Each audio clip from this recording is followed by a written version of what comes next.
قالولي في جملة واضحة حط فيها اسم مصر، جاوبت بحسن نية الجملة هي تحيا مصر.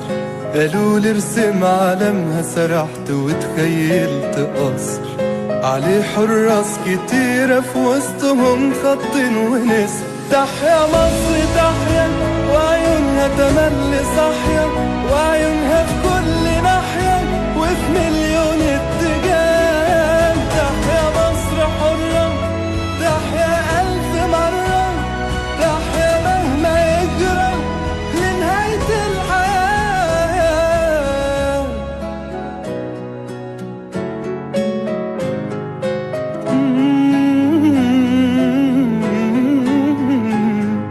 عروسة لابسة طرحة جاية لينا من بعيد، وحاسبة كل خطوة